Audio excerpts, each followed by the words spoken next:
Happy 4th of July weekend. It is the birthday of our nation. And it seems like it was just 1976 when we celebrated our bicentennial. And gosh, in just a few years, we're going to be celebrating our 250th anniversary or birthday of our country. It's harvest time. I think everybody thinks that harvest time happens around Halloween in the fall, but harvest time actually starts at the beginning of July when the wheat is ripe to the harvest. I'm sitting in front of a wheat field. It's my parents' house way back there, but this is bearded wheat. And I did some research this week. I grew up on a farm. I know all of this worthless stuff. But when I asked my brother how many acres were behind me, I did some research and saw that 1 acre of wheat, there's 50 acres behind me. 1 acre of wheat would provide enough wheat for a family of four for 2 years for all their bread, their buns, their pasta, anything made out of wheat that they would need for 2 years. So the value of farming in our country, although many of you may not have ever lived or grow up on a farm, there's many things that we think just come from a grocery store.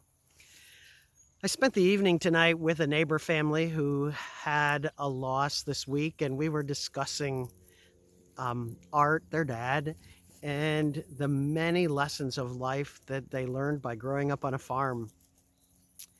And it reminded me of a lesson that my dad taught me a long time ago that I did not appreciate at the time. I thought he had unrealistic expectations. We had a neighbor who didn't have any money. Her house was falling apart. She didn't have electricity, and I don't know that she had running water. But she wanted us to mow her lawn. She didn't want us to mow it every week, and she rarely to never paid us. And one week it had rained and rained and rained, and she wanted me to mow the lawn. And so I went over there. It was high because I hadn't mowed it for a couple weeks. And later that night, my dad came home and he said, Margie stopped me along the road today and she told me that you did a really bad job of mowing her yard. And I said, Dad, she didn't want me to mow it for 2 weeks. She rarely to never pays us. And he said, I want you to go back there and remow her yard. And I was like, I don't get paid.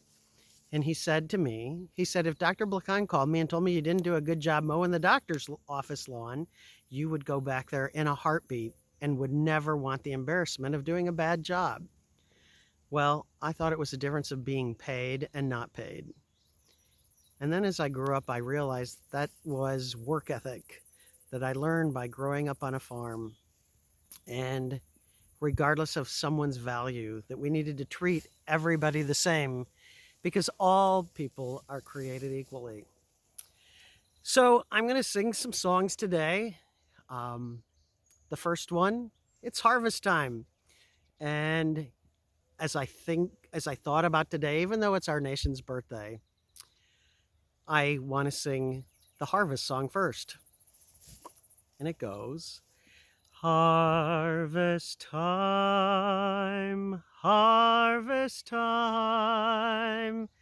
the Savior's calling, the grain is falling. Oh, do not wait, it's growing late. Behold, the fields are ripe. It's harvest time. I don't know if you can hear the fireworks in the background. The changing of light in front of me, I think, is the sun setting. It's a very beautiful sky ahead of me as I sit here at the edge of this field. But it's 4th of July. We need to sing some of those patriotic songs for our nation's birth. So I'm going to start by singing the next song. I don't need to tell you the titles,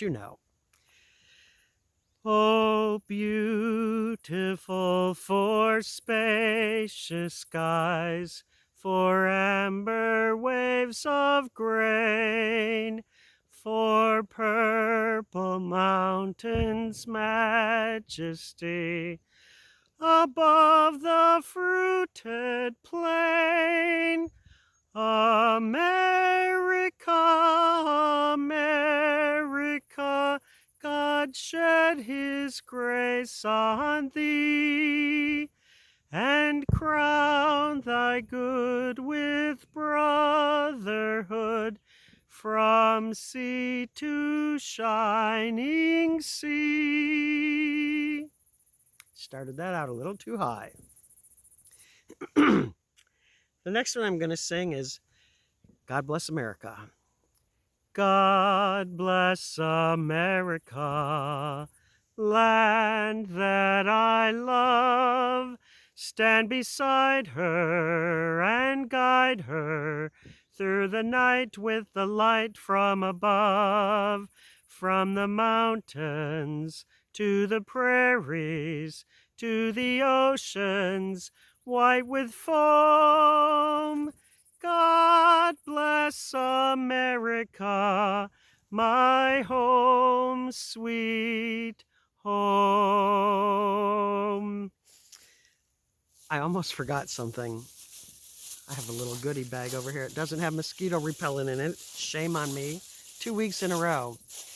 But every 4th of July, we would go to my Aunt Nat and Uncle Paul DeMuth's house. And the things that we did back then, one of my most vivid childhood dreams was my aunt and uncle's house had been taken by a tornado, and so I was always afraid of tornadoes.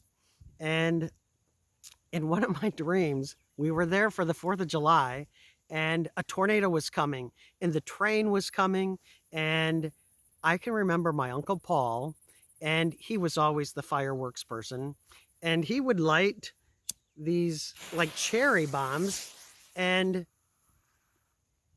he stopped the tornado from getting to us. So Uncle Paul was just crazy when we were young. That smoke's all gonna come over here in a minute. I have like no fireworks. I even emailed my nephew, ooh, here comes the smoke from the smoke bomb. But it's just a fond childhood memory. My great-grandmother's birthday was on the 4th of July, so it was when we got together with the family, and we would, one of these is going to be a cherry bomb, and it's going to go off in my hand on video. The last song I want to sing is one of my dad's favorite. I didn't know it until last week, but it's called Standing on the Promises. And there are so many things I learned as a child that I thought my parents were crazy. And yet it's those promises, just like God's promises, that always do come true, that the truth wins. I mean, go on and on, that we're going to conquer this COVID stuff. And it just takes each and every one of us. But the last song I'm going to sing is Standing on the Promises. Standing on the promises of Christ my King, through eternal ages let his praises ring. Glory in the highest I will shout and sing, standing on the promises of God. Standing, standing, standing on the promises of God my Savior, standing, standing. I'm standing on the promises of God. So I hope you all enjoy your 4th of July weekend. This is the last of my fireworks, and I hope you all a blessed and safe 4th of July weekend as you picnic, as you do fireworks, whatever it is you do, that you have a good and safe weekend. I'll see you next Sunday. It was good to have you with us. I have a special announcements next weekend to tell you, so be sure to tune in. I'm excited to share that with you, but it's all going to be told next week. God bless you. Happy 4th. God bless America.